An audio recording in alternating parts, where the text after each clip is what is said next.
parents do have to work on their own resilience. They do have to work on their own mental health. They do have to take care of themselves. And one of the biggest acts of resilience is to ask for help.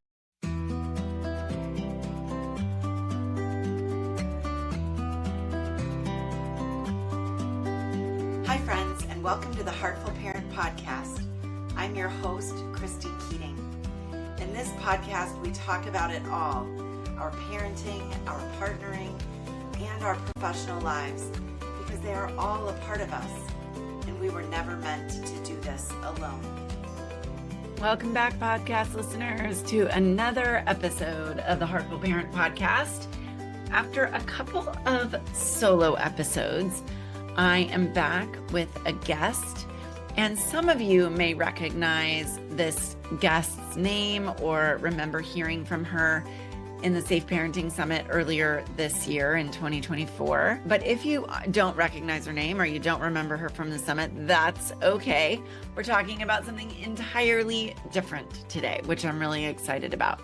So in a moment here, I'm going to introduce you to Laura Gaines.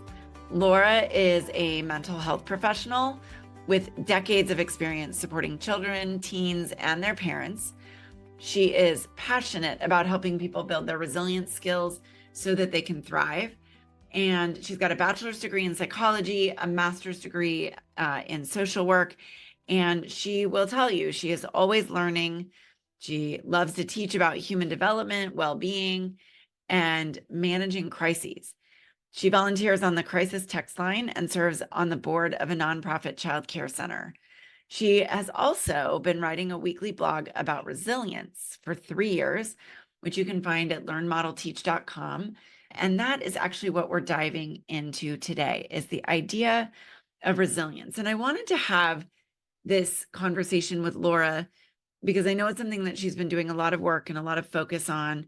And it's something that comes up frequently in the questions that you all send me, in the questions that come up in my private one-on-one coaching and inside the Heartful Parent Academy, because I think we all know or recognize that there has been an increase in anxiety, an increase in overwhelm for our kids, and certainly for our teenagers. And, everybody says resilience is the answer. They need more resilience.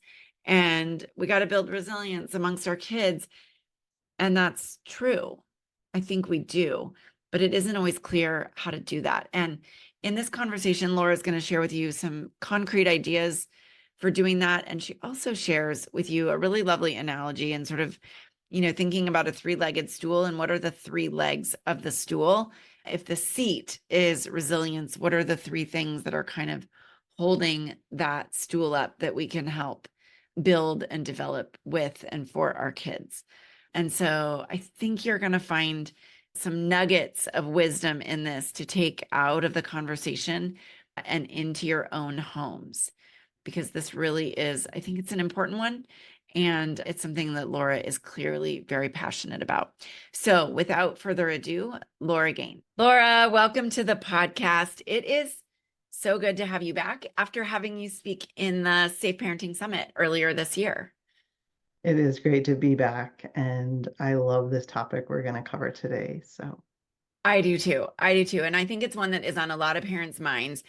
For anyone that was with us for the summit and heard your presentation during the summit, for that, we were talking about non-suicidal self-injury, which is an important topic as well, a really heavy topic.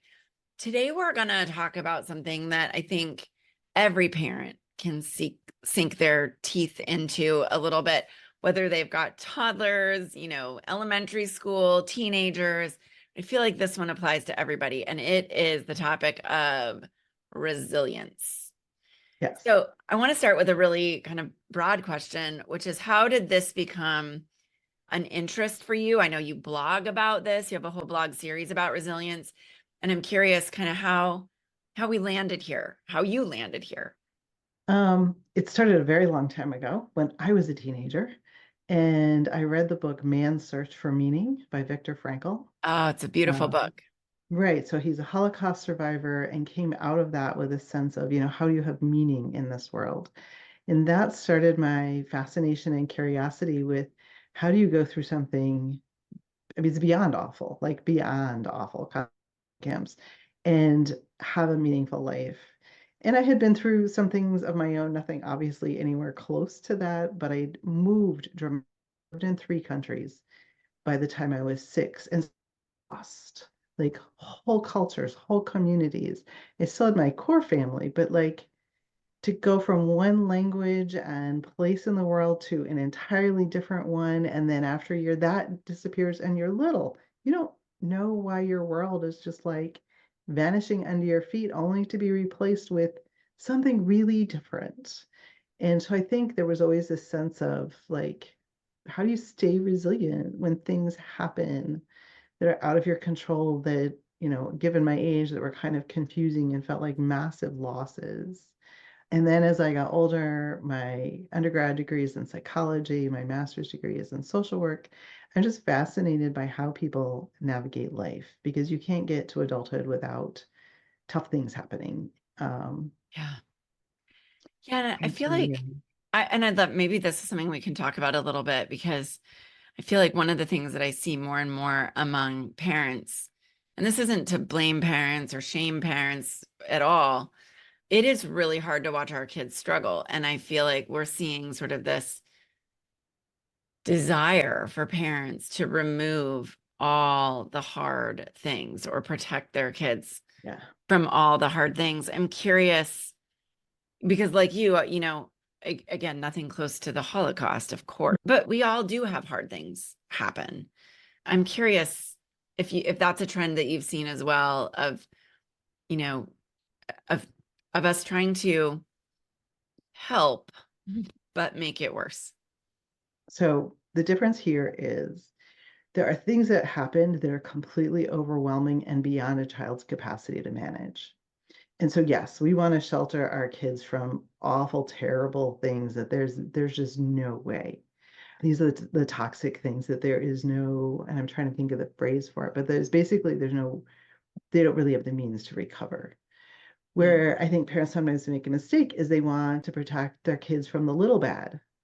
You Yeah. broke your bike and now it doesn't work and it's going to be a while before we can get a new one, or you failed a test like big time, or your friend's pissed at you and isn't going to speak to you. And I think there's an impulse sometimes in there to rush in and fix it. And those are the little bad.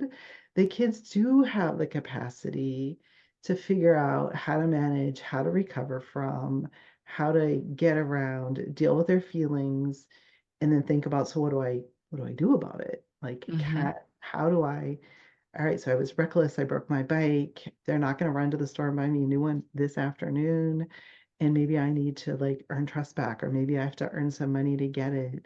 And so I think when we protect kids from the little bad, if I could call it that, Yeah.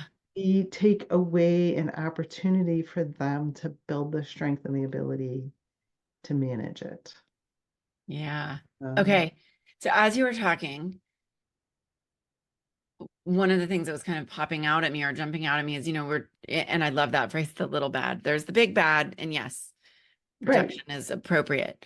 We sort of jumped right in here, or I jumped right in here with like, let's talk about resilience and how you landed here. But what I'd love to do is maybe help everyone who's listening get like a common definition of what we even mean by resilience, because I think it is a word that we hear a lot kind of thrown around, or at least in some circles we hear it a lot, but maybe not everyone listening is really clear on what you are meaning, what in the context of this conversation, what we mean by that word.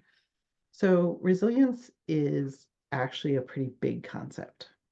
It is the ability to recover from something bad. Resilience, the word resilience started in the world of physics. Like a super ball, that rubber ball is very resilient. It if you do a slow motion video, it squashes way down and then bounces right back and it's fine. Glass is not a resilient material. If I drop this on the floor, it's going to break into bunches of pieces and it's not coming back together again. Right. So it started as this concept in physics that there are materials that are resilient and there are materials that are not. And we want to build, like skyscrapers are made so that they will bend. So Mhm. if you picture a weeping willow tree, big wind comes, a willow tree can bend almost all the way over and then stand right back up again. Trees that are harder and more brittle, they may snap off. So the concept of resilient in a human is the ability to withstand a difficult time and come back to your ability to function. And I call that the bounce, that you can have something bad happen and you recover from it. I also refer to a different kind of resilience, which I call the trudge, which is the ability to keep going when life is hard. Mm. We all went through pandemic. All of us who are adults went through middle school. I think middle school is like the penultimate, like Oh, that yeah, you couldn't pay me to go back. me Um, neither. Me neither. so, how do you get through a time that's inherently difficult? Or you think about those times in childhood that, someone breaks an arm, and worse yet, breaks an arm at the summertime and they can't go swimming. And those are difficult times, parental divorce. We don't have to work to find hard things in our kids' life, they happen. And so resilience is the ability to bounce back from something difficult or to keep moving forward and to keep functioning during times that are tough. Mm. It is to a certain extent a personality trait. Some people tend to be a little more resilient than others. It's actually a constellation of personality traits, the amount of stubborn matched with flexibility, matched with creativity, matched with a willingness to ask for help and to share your feelings. So some of that some kids are more like that from the get-go, but it's also a set of skills. Like one very concrete resilient skill is having an extensive vocabulary about emotions. Mm. To say not just, I feel crappy, but I'm so frustrated that this teacher didn't listen to me when I told them, and I'm really angry. And then it aggravated me. And now I'm worried that I'm going to fail. And it just makes me exhausted. If a kid can spit out all those words and process all those emotions, that is a very concrete resilience skill that can be taught and can be learned. I love that because when you say that, resilience is to a degree a constellation of personality traits, Mm-hmm. it's like, oh, well, great. you know, I guess I'm not resilient. Or and the funny thing, I was giggling inside because you started to list off the things and you said stubborn, and I was like, score, I got that one down. But then you listed some of the others, and I was like, oh, shoot. Maybe not. Maybe not. Well, I think for some people it comes a little more naturally than others, but everybody can get better at it. Yeah, so this, that's sort of the hopeful piece of this is that you said Mhm, that a lot of there's skills that we can teach our children so that they are mhm, more resilient. So the one that you were mentioning, this idea of having a more robust emotional vocabulary. mhm. I'm curious, parents listening might be like, "Oh, that sounds great. That's a good idea." And then, when the rubber hits the road, they go, "Wait a minute. How do I teach that?" Right. Especially since I feel like many of us as adults don't have a terribly robust emotional vocabulary. And I think this is something Brene Brown talks about in her work. Oh yeah, a lot. Yeah. She has a So, whole book with just one emotional word after another. yes, it's called Atlas of the Heart for anyone Yes. listening. And it's an absolutely gorgeous book. And there's an HBO special that went with it. It's amazing. But and I forget how many, she has like 86 emotional words in there. Right. But how do we go from 0 to 86 and help our kids go from 0 to 86? Well, you start where you are and you start where your kids are. For little kids, you go to the library and you ask the research librarian in the children's section, where are the feeling books? Because there's a whole bunch of them and they're great. And the trick though is you teach your kids these words and there will be a day when it bites you in the butt. Mommy, dinner is very disappointing. And you're I like, feel like I hear that on a regular basis from my 7-year-old. So, it starts with the children's books. It starts with your own, think about how you feel. There's also, if you go online and just Google feeling wheels, they have wheels that start in the middle with like angry, and then it branches out to mad, aggravated, enraged, furious, and then those branch out and those branch out. There are organizations that use those as check-ins at work. Like they will start a work meeting with pass out a copy of the wheel and everyone take a moment and think about really, really how you feeling. And not that you have to tell the whole story, but that you really kind of get in tune with where you are. Okay, Laura, I just had like this brain. I've not heard of organizations doing that. I think it's brilliant. Mhm. And it just occurred to me, people who listen to the podcast at all know that I'm a big advocate of family meetings. And it Mhm. just occurred to me that you could start family meetings with Oh yeah. a feelings wheel Yeah. and taking the emotional pulse of everybody. Yes. Love it. Yeah. It would Love be a it. great way to start. I had a 13-year-old client, 13-year-old boy. And I realized as we talked about, and he'd been in anger management groups, as we got talking, he only had two feeling words. Cool. Cool. Cool. Cool. Or meh, meh, Oh, meh, meh. I was like, well, okay, we have two words. We have meh and we have cool. And cool is everything good, and meh is everything not so good. And I finally was like, what flavor meh? And he went, what? And I'm like, I'm not sure if you're aggravated, frustrated, annoyed. And all of this, he's like, when you feel angry, do that. Well, the kid never felt angry. He felt meh. wow. I realized he'd been told, this is what you do when you're angry. This is what you do when you're frustrated. But he was never angry or frustrated. And so it's like people gave him an instruction manual without giving him the tools. It's like telling someone, if you needed to stop, push the red button, but then all the buttons are gray. He didn't Mm. have any of the words to apply these concepts to. So we started working on words. I have a blog series about supporting resilience in kids. And in one of them, I mentioned there are times too where you have to tell kids when they're like really beside themselves that they're allowed to use all of the words, including the bad ones. Yep. I recently cleaned out my crawl space. Everyday words were not sufficient for the amount of work that took. I had to use all of the words, including the bad ones. Mm-hmm. And I have had conversations with kids where I hear them like, I just was so, and you're like, look, long as you're not cussing me out, just say what you got to say Yeah. and use all of the words. Because That, sometimes that's what's going to spill out. And if that's going to be a barrier to them communicating with you, we at times have to say, no, I don't want you using that language, but for right now, just talk. yeah. What a liberating thing. And I know there are parents who might struggle with that because it's like, how do I give permission here, but not give permission over there? And, as a self-proclaimed lover of all the cuss words, I'm like, well, my older daughter and I have had conversations about where and when, and, Mhm. and the fact that people will make judgment calls about you depending on the language that they hear coming out of your mouth. But I Yeah, do think that sounds like such a sort of in-tuned way to meet our kids where they're at, because that is the language that many of them, like it or not, mom and dad, like that is the language that many of them are using when they're not around you.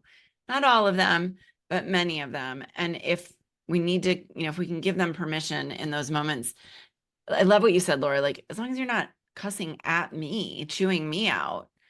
right. And to say, right now, in this time and space, it's a private conversation. I don't want you cussing me out, but for this conversation in private, obviously, hopefully you're not sitting at a restaurant having this conversation. Right. And so and again, your goal is not to raise a child. Your goal is to raise a grown up. Yes. Say it And louder so for the folks in the back. and so this is an adult skill. When and where do you use these words? When you're by yourself in your crawl space hauling wood, feel free to use all of them. But Yes. if I still remember one day being in the middle of the zoo and some woman just started cussing a blue streak, and I'm like, we're in the zoo. There are 4-year-olds everywhere. So stop. That is Yes. not okay. It is not okay to be cussing at the top of your lungs at the middle of the zoo in your crawl space, hauling out boards that someone decided they should save for all eternity. And now you've got to haul them out covered in spiders' webs. Not Oh, right. that does not sound like a fun project. It's not. So Yeah. I mean, I love this because it's a way to help kids get those emotions out. Yes. So, and I love the idea of the feelings books because there are so many of them for young kids.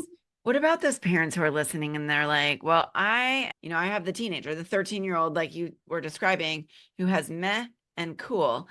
And, as we've told him what to do when he's angry, but he never feels angry because he doesn't know what that looks like or what that means. Or how do we expand the emotional vocabulary of a child who is no longer a small child? Like, we're not reading picture books to them, right?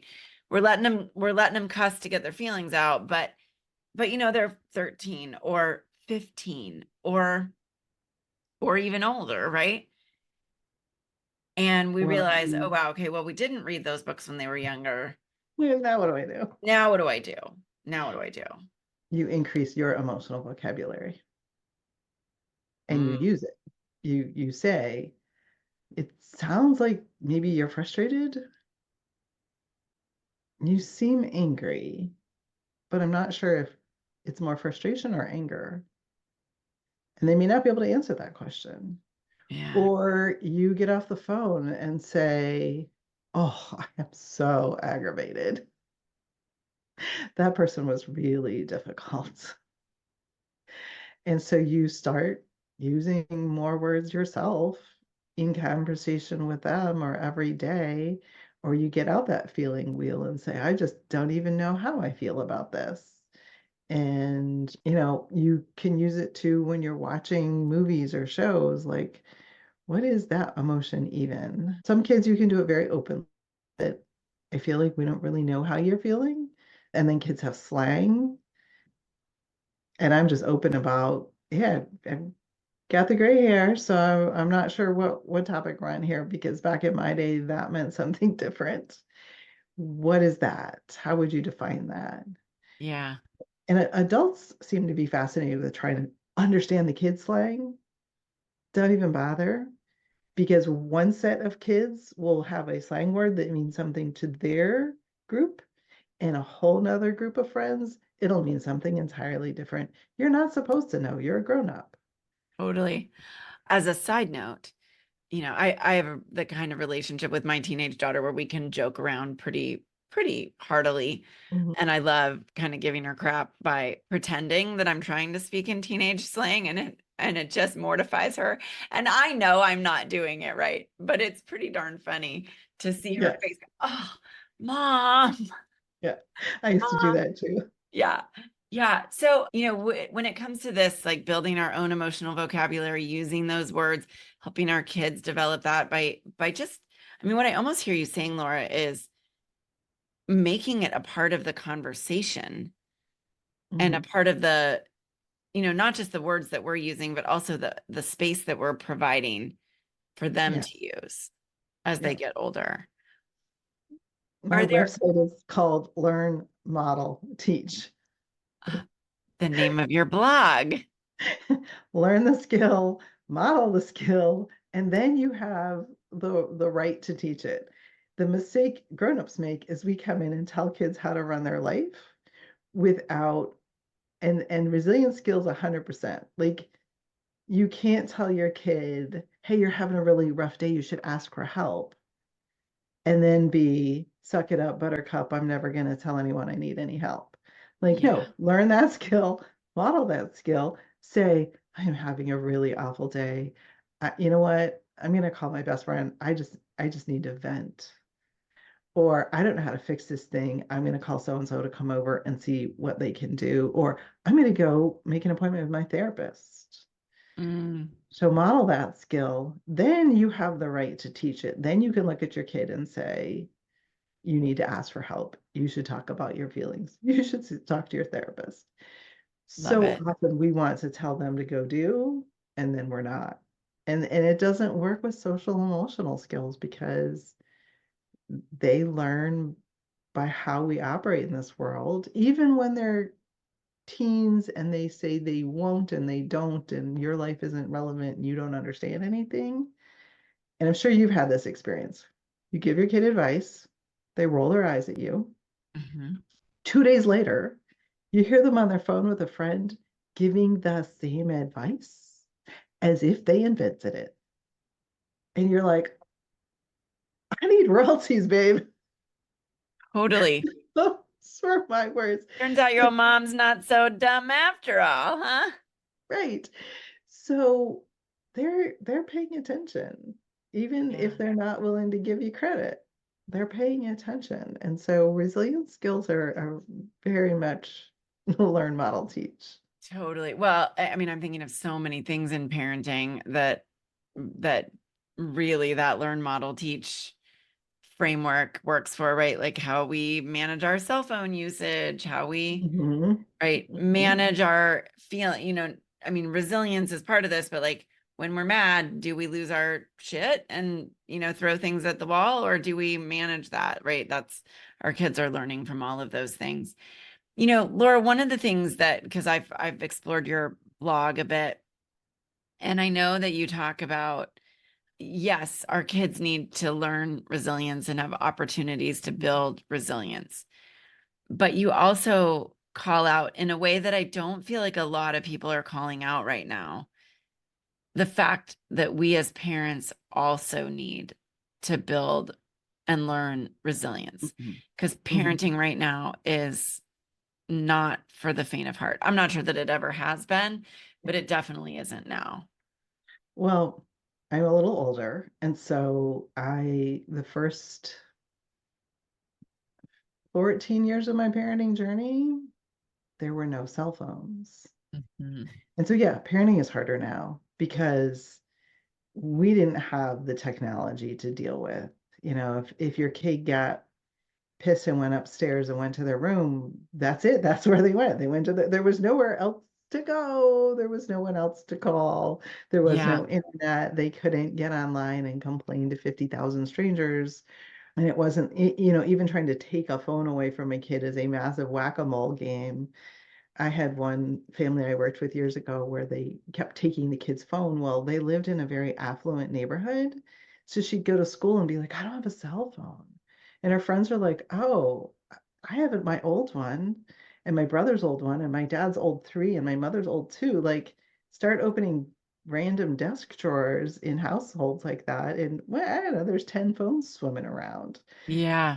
These parents were taking phones and phones and phones away from this kid, and she was hooking up to the Wi-Fi of the next door neighbor. And I was like, so yeah, I think it is harder because there are so many more influences on kids, and also kids then deal with pressure 24/7, 365. I think the Surgeon General's report said it really, really well that we are in this intense comparison culture. Yeah. And that just didn't exist. So it is harder. And so I think parents, and then, just for good measure, pandemic. And so I think parents do have to work on their own resilience. They do have to work on their own mental health. They do have to take care of themselves. And one of the biggest acts of resilience is to ask for help. We're not seeking perfection. This is not a do-it-yourself project. And there are no extra credit points for never getting any help. Oh my gosh. That is something I know so many parents, including my own husband, that could stand to, I know, that could stand to hear and just because I think, as you said, we're in this comparison culture and Mhm. we have internalized this idea that there's something wrong with us. We can't do it all by ourselves and we are so afraid to ask for help. And maybe that's partially because we know everyone else is overwhelmed too. Whereas if we actually just leaned on each other all a bit more, it might make things a little easier. Mhm. Yeah. You said something a little while ago and it's something I've talked about too, this idea that we're not raising kids. we're trying to raise adults. Julie Lythcott-Hames has a brilliant book called How to Raise an Adult out there. This idea that getting them to fifth grade isn't the goal, right? No. Getting them to high school isn't the goal. It's getting them into their own lives that is Yeah. the goal. And not just getting them there, but helping them thrive there. Yes. What do we, thrive and thriving, I think, is another one of those words we hear a lot. I think we all deserve to feel like we are thriving, but what does that really mean?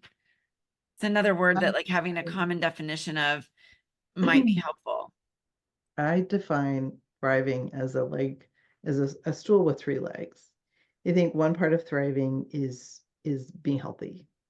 And this is the fundamental, like, kids need to know what good nutrition is. It's not enough that you feed them, it's that they know what helps fuel their body and doesn't fuel their body. That our bodies are designed for exercise and movement. Like, we've got to do something. You don't have to do and trust me, I am not the exerciser on this planet, but our bodies are designed for movement. And if you don't move, you hurt and you break and things don't work. And Mhm. so one of those, and sleep, I have a colleague who's an expert on sleep. And so one of those legs of thriving is those boring basics. Eat, exercise, sleep, be healthy, take care of whatever, health conditions that you may have. Mhm. The other piece of it is joy. Like, figure out what's your jam and find ways to build it in. I think it's hard because, again, we get into that comparison culture. And so it's like, well, am I supposed to be crocheting? Am I supposed to have the perfect house? Am I supposed? Nah, you could have 47 hobbies and enjoy zero of them if you're doing them because it maybe looks good. Yeah. You've got to really figure out. I think that's where having kids actually is kind of fun because you can explore that stuff with them. You want to stomp around in the river? Do you want to go creeking? Do you want to ride a horse? Do you want to build a fort? Are you into reading? Do it like you're four. 4-year-olds don't paint to make a picture. 4-year-olds paint to play with blue and green and purple. Yeah. It's all about the process, not the It's product for them. Right. And so I feel like when we start talking about joy in adolescence and in adulthood, some of it has to be, I'm not going for a walk because I'm getting my steps in, or I'm going for a walk because I like being outside. I ski. I'm not terribly amazing at it and I don't do black diamonds, but being on top of a mountain is the best thing on the planet. It is actually the only reason I exercise. It's really given that I ski less than a dozen days in an entire year. All of my exercise is about staying healthy enough to do that. For those 'Cause dozen days. it Yeah. is my like most favorite thing on this planet. Well, as a Just fellow skier, I get it. I get it. yeah, there's Yeah. nothing like it. So there's joy, like, and it's the big joys like that. I have to plan and schedule. And it's the little joys. I like to read. I like my cozy couch and my blankets. I appreciate taking time to appreciate the little things. And then the third leg of the stool is meaning. Like, and I see this when I work with someone who's older, who's retired. Like, you have to have things in your world that you feel like you're making a difference, you matter. And this, for kids, I think one huge source of meaning is being part of the family. And this is where I think parents sometimes make a mistake. I've had parents say, I just want him to have a happy childhood. They don't have any chores. Mm-hmm. Like, so basically they're useless and you don't need them and they're just catered to. There's no sense of meaning there. Yeah. Yeah.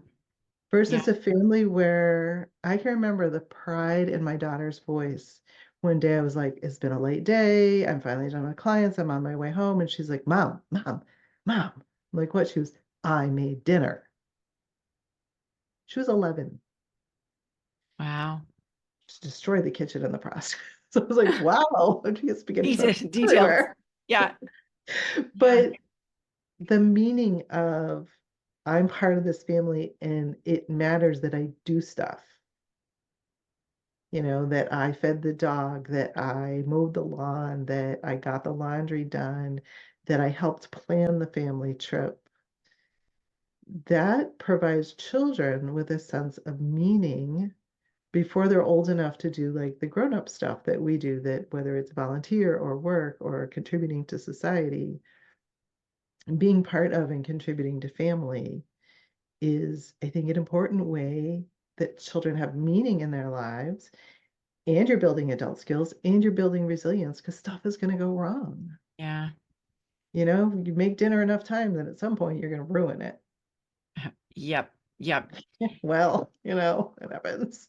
I love what you're saying, because in positive discipline, we talk a lot about, and again, people who listen to the podcast have heard me say this, but the importance of helping our children and ourselves feel that sense of belonging and significance.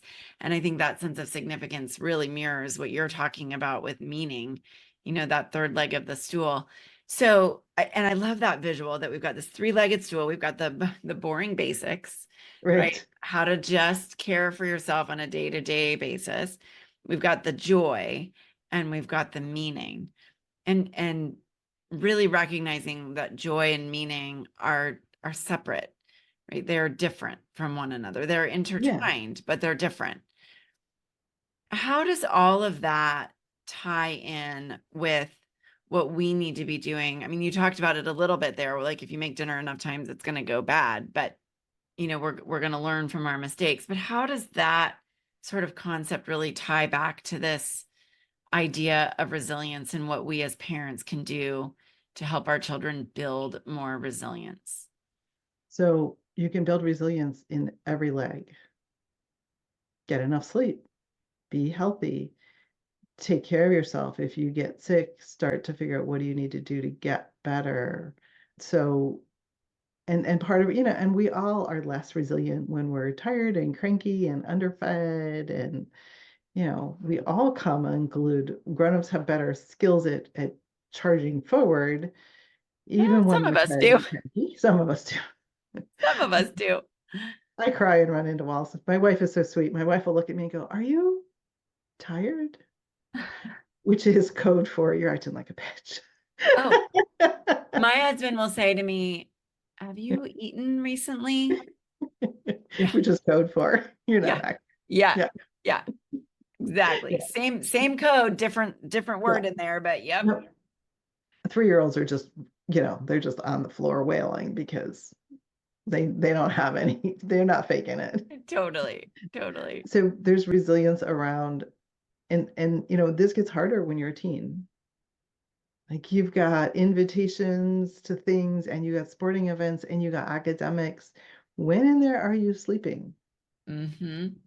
When are you eating any protein or vegetables? And my sister is parenting. She's got 2 in college and, well, one in Spain, 1 in college, and 2 in high school. And, they'll start describing their weekend. And she's like, so part of being resilient is, when are you eating, when are you sleeping, and have you had any water to drink at all lately? And teaching them before they head off to college, before they head off to Spain, to do these things, because you're not going to be around. Yeah. And it's great when all 3 of them come together. Like, what if you love being out in nature? And so that's part of your joy, but you're taking walks while you're doing it. So that's taking care of your health, and you're doing it with friends, or you're encouraging a friend who's feeling kind of down to go for a walk with you. You got all 3. I mean, I think that's thriving, is when you get all 3, twined together. And if you think about the concept of twining things together, it's a stronger chain. Yeah. So if you can find ways to braid all of them together, then you're resilient, because I'm in good health. I've got good things I'm looking forward to, and I'm doing things. I feel like I matter in this world. I feel like I make a difference. And entwined in all of that also is always community. That you aren't doing this all by yourself. You've got somebody you're walking with, or you're doing game night with, or whatever your thing is. And so the resilience is in all of those. And that's it. In some ways, it's the hard part, because when someone says to me, how can I be more resilient? I'm like, well, I can think of 147 different ways to be more resilient. Mm-hmm. The question is, which one of those legs do you need to strengthen? Because, like, let's just take meaning for a minute. If life gets really difficult, I can think of a time in my life where I had an absolute epic disaster happen.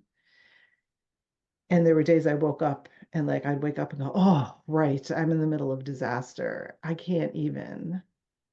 But I had to, because there was meaning. I needed to get out of bed. I have family that I care about. I had clients whose needs I needed to met. I had work I needed to do.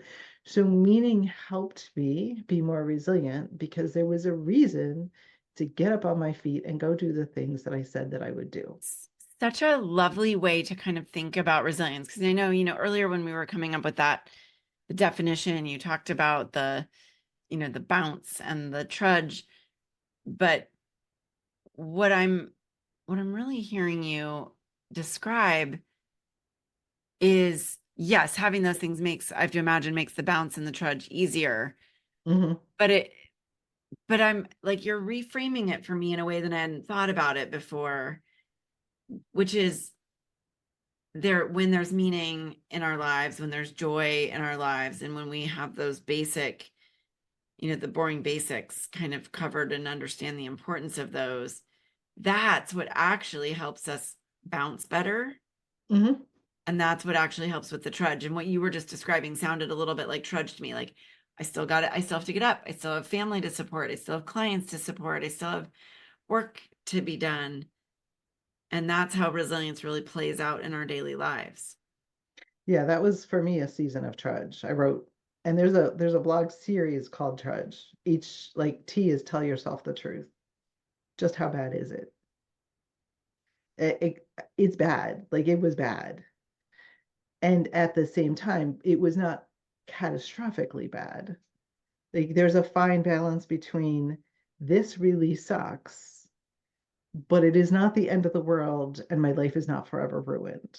Like, we don't want to become catastrophic thinkers of, oh, this is never, I'll never, it's never terrible. It's like, okay, no, it is. And at the same time, you don't want to be all Pollyanna, like, well, it's fine. It's like, no, this sucks. It's really, Right. really. I have a good friend who's at the tail end of cancer, a year of cancer. And her doctor said to her, you're gonna recover, but you're gonna hate this next year. It's going to be awful. Yeah. And I feel like my friend did a good job of, this really, really sucks, and processing her feelings and asking for help and dealing with all that she had to deal with. But she didn't fall into my life is over, I can't function, I'm not myself anymore. Like, she stayed in her truth, which is, this is awful and I will get better and I'm going to keep moving forward and doing what I need to do. And so she stayed in her truth, even as, things shift and change. And what does that test mean? And what does this mean? And you said I only had to have 7 of those treatments and I have 9. And, she's now coming out at the tail end, and things are getting better and getting easier, and she's in recovery now. But I think so I wrote this series about trudge, and the T is tell yourself the truth. That, like, no, don't be all, I got this, I don't need any help. No, she was like, yeah, I need help. Yeah. Yeah. Well, and to sort of bring it back like full circle with, that story and all the things that our kids are dealing with and the things that we are dealing with as parents. If we can recognize that helping, you talked about skill building, Hmm. but it strikes me that learning to find joy in life is in Hmm. fact a skill, right? It Yes. takes practice to do that, and it takes exploration and discovery to do that. And then the meaning, we can provide that by giving our kids chores. You guys have heard me talk about this before. Give them chores. And then, the boring basics, which is making sure that they know how to do those things and can start doing them without us always reminding them. right? To do Yeah, some of this those is things. this is your body, this is your brain, you're taking it out into the world with you. You need to understand your own operating system. And like I would have, particularly I was a mental health therapist for 20 years, kids are like, well, I can't do it. I have ADHD. And I'm like, no, no, no, no. It's way hard for you to do it because you have ADHD. It's not that you can't do it. It's Hmm. that it's really hard. Yeah. Yeah. But that doesn't mean you just throw up your hands and don't ever do it or don't ever try or don't learn that skill set. Yeah. It's just seriously not, and I have ADHD, and like it's seriously not going to come easy for you. But you can learn to sit still and through boring meetings and not interrupt everyone with your fidgeting. Yeah. You need to learn some of the ninja tricks that are required to do so when your Yeah. brain is this kind of brain that you have. And so it's like whatever brain or body they have, if your kid has diabetes, if your kid has whatever, it's theirs and they're taking it with them out into the world. So yes, our goal is to teach them how to take care of themselves so that they can be as healthy as possible as adults. Love it. Laura, for those parents who are, intrigued and sort of would love to help build some more resilience for their kids, as we wrap up this conversation, I'd love to know, like, if there was one thing that you would want listeners to go do about, in helping their kids strengthen that resilience muscle, what might that be? I think the one thing about resilience is making it okay to make mistakes and ask for help. Mm, They, yeah, you failed a test, you told a lie, you broke something, you lost your temper and threw something at the wall. Like we are not seeking perfection here. And a lot of resilience is I'm reading a book on meditation right now, not my skill set. And one of the things they say is when you lose track, remind yourself you're intending to meditate and then congratulate yourself for remembering. So mm, instead of being like, oh, I forgot, I'm so stupid, be like, oh, I forgot, but here I am remembering, so good for me. And so I think it's that with resilience, like I lost it, but I'm coming back to it. Good for me. mhm. Not it's terrible I screwed up. It's I screwed up and it's great that I noticed. And it's good that I'm moving forward. I love that idea. And I think that's something we as parents need to learn as well. Of course, going back to the learn, model, teach framework, right? That we need to learn that it's okay to make mistakes and it's okay to ask for help and that we shouldn't be seeking out that perfection either. Mm-mm. Laura, we could obviously, I mean, you've got oodles of blogs about this. Like we could talk about this for hours. But in the interest of time, where can folks find you and learn more about resilience from you? So learnmodelteach.com is the website. You can see the blogs. I write every week and it goes out every Wednesday. So there is if you sign up for the email list, then it gets dropped right in your email every Wednesday. And if you are curious, I've been writing now for 3 years. So you can also go to the website and you can put in a search term and it will go back and find every blog on that particular topic. And then I do parent coaching, so they can also see information about that there. Excellent. Well, we will make sure all of those links are in the show notes for folks. And I cannot claim to have binge read every one of your blogs. I can't take credit for doing that, but I will say I've read quite a few of them and they really are lovely and sort of give parents and people, just people in general, Mhm. a way of thinking about this idea of resilience, and helping build that in ourselves and build that in our kids. So Laura, thank you for the work that you're doing in the world, this 3-year resilience, blog that you've created and continue to create to support folks out there. It's needed. And I know anyone who goes and checks out that blog will learn something. Thank you. Yeah.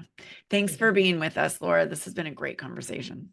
Thank you. And I've been enjoying listening to the podcast. So Oh, thank you. I Thank will you. I will keep listening.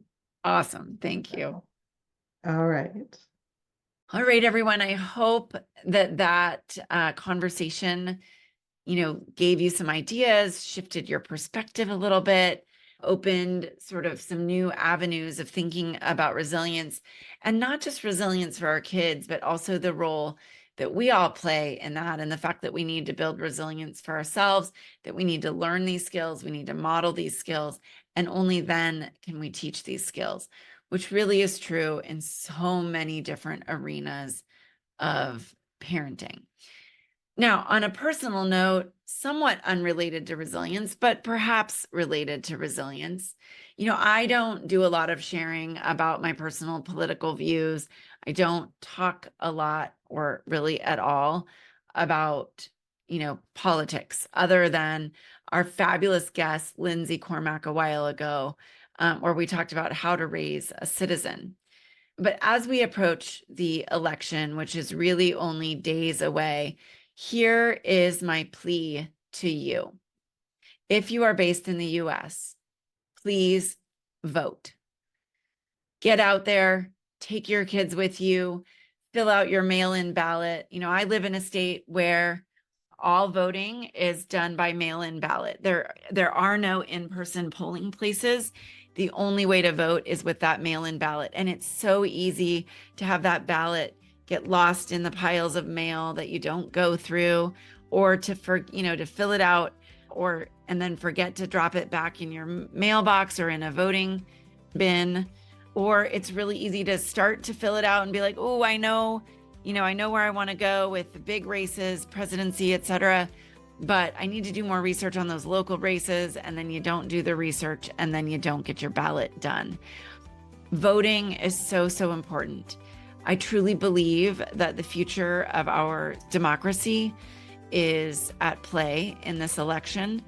And I'm not trying to be overly dramatic or anything, but I believe that we have some really big, really critical issues at stake.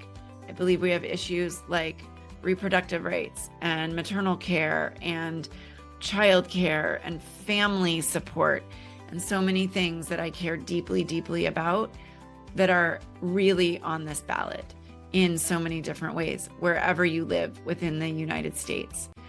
And so it's important. It's important that you vote. It's important for our country. It's important for our children.